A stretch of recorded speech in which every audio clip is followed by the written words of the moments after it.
서양 속담에 나에게 좋은 일이 일어날 때에는 어떤 징조가 있다고 합니다.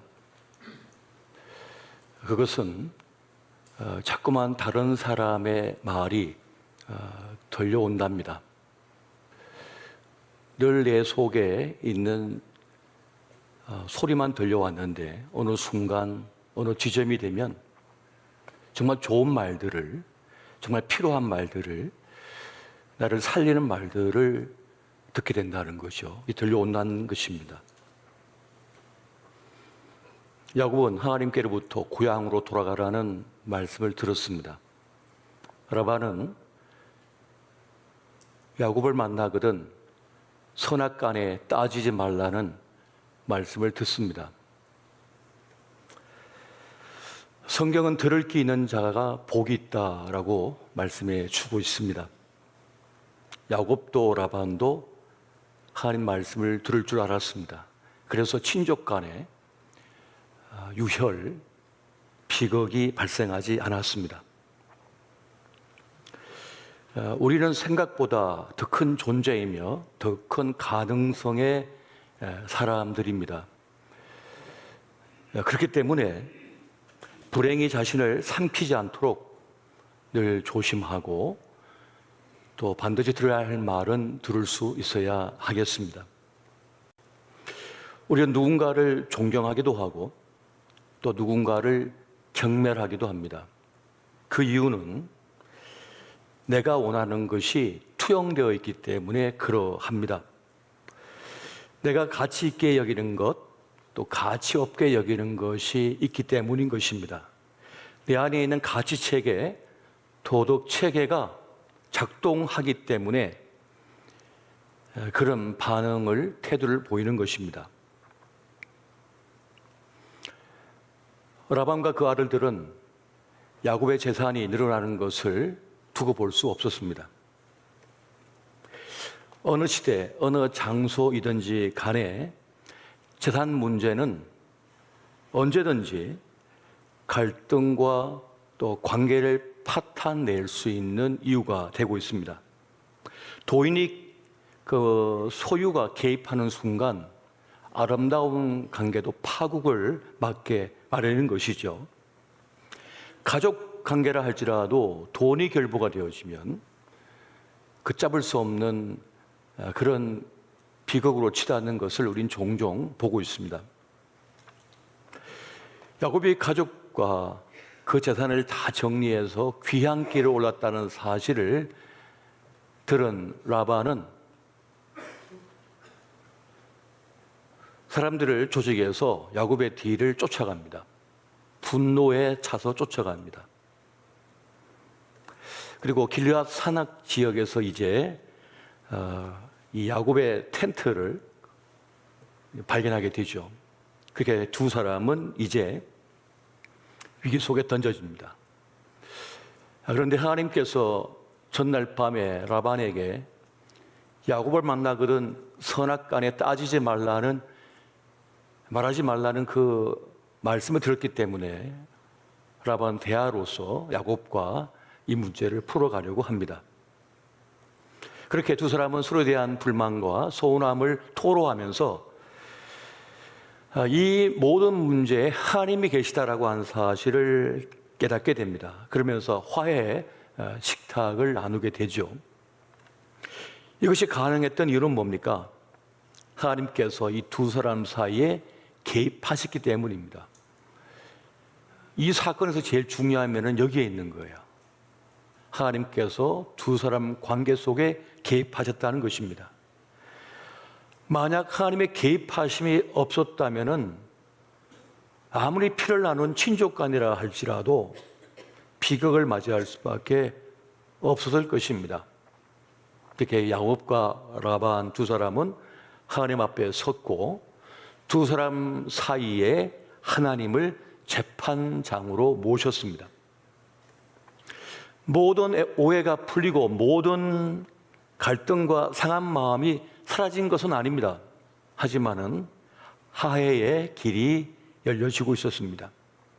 그렇게 두 사람은 하나님 앞에 언약을 맺고 서로를 존중하며 침범하지 않기로 상호 불가침을 약속하고 돌 무더기를 쌓아서 화해의 증표로 삼았습니다. 그렇게 둘 사이에 하나님을 모시는 것을 통하여 화해를 선언한 것입니다. 지금 우리가 살아가고 있는 세상은 점점 험악한 곳, 위험한 곳으로 변해가는 것 같습니다.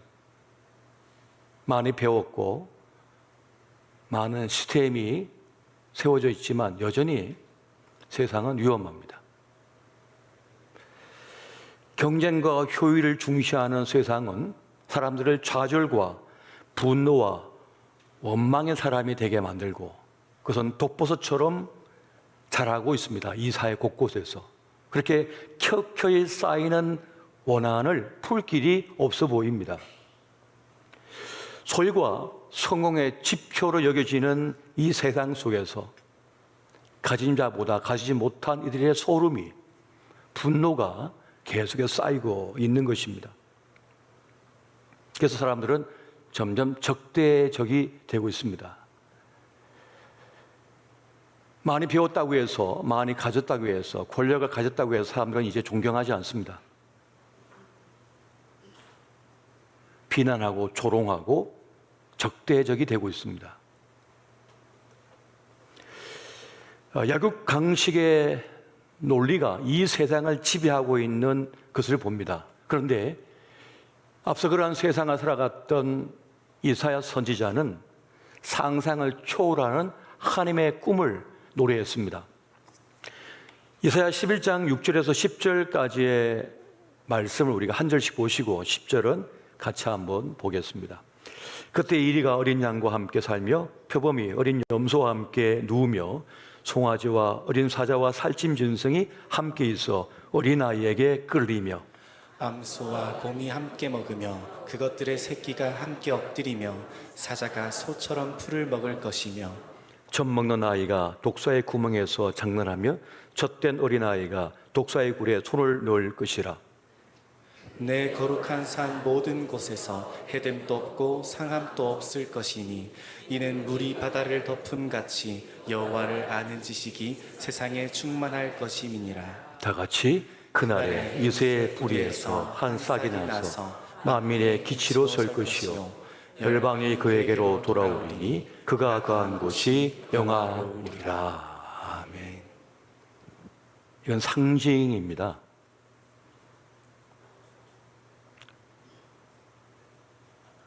어린 양 사자 이야기가 아닙니다. 우리 사람의 이야기입니다. 악한 자, 강한 자, 연약한 자, 원수된 자, 그들이 함께 어울리고 뛰노는 세상을 말씀하고 있는 겁니다. 하나님의 상상력은 매우 놀랍습니다. 서로 해치거나 파괴한 일이 없는 세상이 가능하다라고 말씀하고 있는 것입니다. 이스라엘과 팔레스틴, 우크라이나와 러시아가, 대한민국과 북한이, 세르비아와 보스니아가 그 켜켜이 쌓인 원한을 뒤로하고 함께 손 붙잡고 어울리며 뛰노고 함께 식탁을 마주하고 노래하는 그 함께 공존하는 세상이 가능하다라는 것을 말씀해 주고 있는 겁니다. 정말 꿈 같은 일이죠. 그래서 사람들은 그것이 불가능하다고 생각합니다. 그건 있을 수 없다고 생각합니다. 그러한 믿음 때문에 세상은 더 위험한 곳으로 흘러가고 있는지도 모르겠습니다. 그런데 이 실은 불가능할 것처럼 보일지라도 함께 어울리고 함께 뛰노는 세상을 꿈꿀 때 놀랍게도 그러한 세상은 우리에 펼쳐지게 될 것임을 믿으시기 바랍니다. 하나님의 꿈은 허망된 것이 아닙니다. 불의 총탄에 쓰러지기까지 마틴 루터 킹 목사는 자신의 꿈을 노래했습니다. 나에게는 꿈이 있습니다. 언젠가 이 나라가 모든 인간은 평등하게 태어났다는 것을 자명한 진실로 받아들이고 그 진정한 의미를 신주로 살아가게 되는 날이 오리라는 꿈입니다. 나에게는 꿈이 있습니다. 언젠가는 조지아의 붉은 언덕 위에 옛 노예의 후손들과 옛 주인의 후손들이 형제의 식탁에 함께 둘러앉는 날이 오리라는 꿈입니다. 나에게는 꿈이 있습니다. 나의 내 아이들이 피부색이 아니라 인격에 따라 평가받는 그런 나라에 살게 되는 날이 오리라는 꿈입니다. 마틴 루터 킹 목사의 꿈은 쓰러지지 않았습니다. 새로운 세상, 새로운 역사를 만들어냈습니다. 그리고 지금도 그 간절한 꿈은 이루어져 가고 있습니다. 그리고 그의 꿈은 또 누군가의 가슴 속에 뛰고 있기 때문에 그 꿈은 이루어질 것이고 또 지켜지게 될 것입니다. 여러분, 그에게 그러한 현실을 꿈꾸게 한 분은 누구일까요? 그런 상상력을 갖게 한 분은 도대체 누구입니까? 광야의 기도를 마치신 예수님께서는 회당에 들어가 성경을 펼치시고 이렇게 읽으셨습니다. 누가복음 4장 16절에서 19절 말씀 보니까 예수께서 그 자라나신 곳 나사렛에 이르사 안식일에 늘 하시던 대로 회당에 들어가서 성경을 읽으려고 서심해 선지자 이사야의 글을 들이거늘 책을 펴서 이렇게 기록된 데를 찾으시니 곧 주의 성령이 내게 임하셨으니 이는 가난한 자에게 복음을 전하게 하시려고 내게 기름을 부으시고 나를 보내사 포로된 자에게 자유를, 눈먼 자에게 다시 보게 함을 전파하며 눌린 자를 자유롭게 하고 주의 은혜의 해를 전파하게 하려 하심이라 하였더라. 성령의 임재하심, 성령의 오심은 무엇을 위한 것인가? 모든 억눌리고 묶였던 것에 풀어나게 하고 자유를 가져다 준다고 말씀하고 있습니다. 지난 과거에 묶여 오늘을 미래를 제대로 살지 못하는 이들로 하여금 과거와 상처의 아픔에서 그 지옥에서 벗어나서 이제 자기의 몫의 삶을 힘차게 살아내는 일이 성령의 오심을 통하여 이루어질 것이라고 말씀하는 것입니다. 현실의 처제에만 묶여서 내일을, 미래를 꿈꿀 수 없던 인생에게 새로운 미래를 볼 수 있는 눈을 뜨게 한다는 거예요. 이것이 바로 성령의 역사임을 믿으시기 바랍니다. 그래서 성령은 오늘 우리에게 저 북녘 땅에 이 지구촌에 필요한 것입니다. 주어졌으나, 생애 시간에 주어졌으나 날개 한번 펴보지 못하고 어깨 한번 펴보지 못하고 살지 못한 일이 얼마나 많습니까? 지금도 얼마나 많습니까? 주의 성령이 임하실 때에 그의 꺾어졌던 허리가 펴진다는 거예요. 그의 무너진 마음이 다시 살아난다는 겁니다. 회복된다는 것입니다. 이것이 바로 성령의 오심의 사건, 그 이유가 되고 있다는 것을 말씀해 주고 있는 거예요. 그래서 주님께서는 우리 주님은 우리에게 하나님의 영에 충만한 사람이 되라고, 성령 충만한 사람이 되어야 한다고 말씀하고 있는 것입니다. 성령 충만의 사람이 되시기 바랍니다. 하나님의 영으로 충만한 사람, 그 사람은 어떤 모습의 사람입니까? 그런 이제 성령의 역사 속에 살아가는 사람이 된다는 것을 말하는 것입니다. 하나님의 영이 충만한 사람은요, 이전에 해낼 수 없는 걸 해내는 사람이 됩니다. 전에는 꿈꿀 수 없는 걸 꿈꾸는 사람이 됩니다. 전에는 보지 못했던 걸 보는 사람이 됩니다. 전에는 품지 못했던 사람을 이제 품는 사람이 됩니다. 전에는 용서할 수 없던 사람을 이제는 용서하는 사람이 되는 것입니다. 이것이 바로 성령의 역사임을 믿으시기 바랍니다. 성령의 9가지 열매가 있다고 말씀합니다. 성령의 9가지 열매라는 것은 성이 충만할 때 일어난 역사를 말하고 있는 것입니다. 갈라디아서 5장 22절 23절까지 말씀을 우리 함께 보시겠습니다. 시작. 오직 성령의 열매는 사랑과 희락과 화평과 오래 참음과 자비와 양선과 충성과 온유와 절제, 이 같은 것을 금지할 법이 없느니라. 아멘. 이것을 막을 수 없다는 겁니다. 성령이 충만할 때 이 성령 9가지의 모습이 우리의 생애 속에 역사하게 된다는 것을 말씀해 주고 있습니다. 사랑을 말합니다. 전에는 내가 좋아하는 스타일의 사람만 사랑했습니다. 그런데 이 사랑이 더 폭이 넓어지고 더 깊어져서 이젠 끌어안을 수 없는 사람까지 끌어안는 사랑의 사람이 될 수 있다라고 말씀하는 거예요. 불가능했던 사랑이 가능한 사랑의 사람이 되게 한다는 것입니다.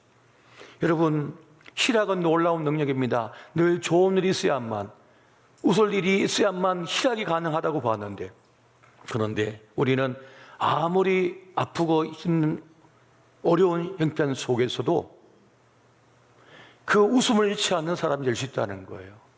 그 기쁨을 상실하지 않는 사람이 될 수 있다는 것입니다. 화평은 깨어진 관계를 다시 회복시키고 갈라진 것을 다시 연결시키는 것이죠.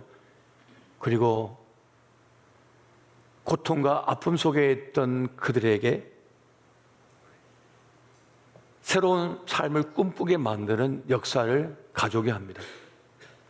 오래 참는 것은 힘든 일입니다. 1초도 견디기 힘들어하는 세상 속에서 누군가를 기다려주고 또 뿌린 것을 기다려 가을에 추수를 하게 만드는 그 힘을 우리 성령께서 역사하여 갖게 만든다는 것입니다. 참지를 못하는 겁니다. 사람에 대하여, 자녀에 대하여도 자기 자신에 대해서 참지를 못하는 거예요. 좀 기다려줘야 되는데, 좀 기다려주면 성장하는데, 좀 기다려주면 이제 열매를 맺게 되는데, 씨를 뿌리자마자 그 다음날 왜 열매가 없어? 실망해버립니다.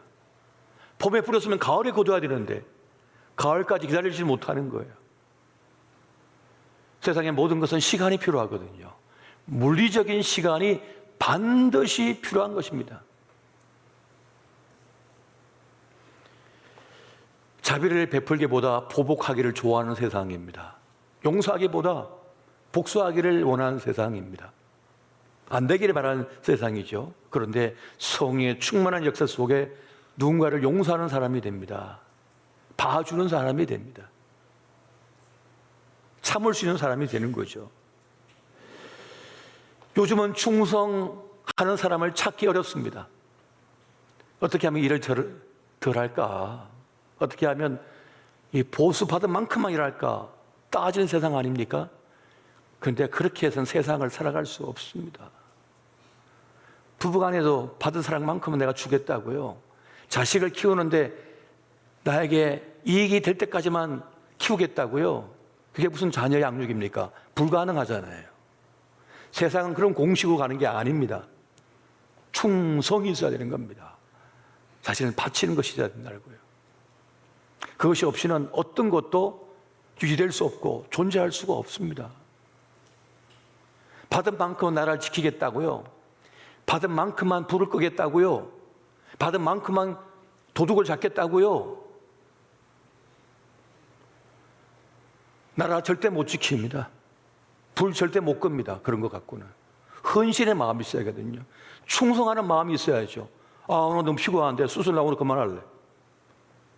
나 월급 이것밖에 안 받으니까 오늘 수술 나 오늘 막 과하게 했어. 이만 금방 덮자. 목이 떨어져 나갈 것 같고 허리는 아파서 도저히 견딜 수가 없는데 도대체 이 사람 속에 무슨 병이 있어? 어떤 원인이 있을까? 그 속에 있는 것까지 다 긁어내고 잘라내야만 되니까 5시간이고 10시간이고 24시간이고 수술대 앞에서 땀 흘리며 그 생명을 살리기 위하여 고군분투하는 충성된 의사가 있을 때라야 생명을 살릴 수 있는 거 아닙니까? 칭찬 받을 때까지만, 한우 받을 때까지만 나 할래. 침뱉음을 하고 뺨을 맞고 가시면류관 쓰고 온 몸이 만신창이야 찢어지고 마지막 피 한 방울, 물 한 방울까지 십자가에 쏟았을 때 비로소 인류 구원의 십자가의 구원의 역사를 이루셨잖아요, 예수님께서. 그게 바로 충성이라는 것입니다. 성령이 충만할 때 내가 할 수 없었던 걸 하게 되는 겁니다. 갈 수 없던 길을 가게 되는 겁니다. 그래서 주님께서 우리에게 성령 충만하라, 하나님의 영으로 충만하라라고 말씀하는 것입니다. 그렇게 성령은 하나님과 우리의 마음을 일치시킵니다. 성령의 큰 역사는 바로 주의 마음을 깨닫게 하는 거예요. 주의 마음을 품게 만들어버리는 것입니다. 우리 속에 잠들어 있던 사랑을 일깨웁니다. 패션, 열정을 일깨웁니다. 내 삶의 소중함을 깨닫게 만들어버립니다. 나도 소중하면 그도 소중하다는 사실을 깨닫게 만들어버립니다. 그러니까 진짜를 깨닫게 하는 거예요, 성령의 역사하시면. 그래서 성령의 충만함을 우리가 꿈꾸고 갈망하며 구해야 되는 것입니다.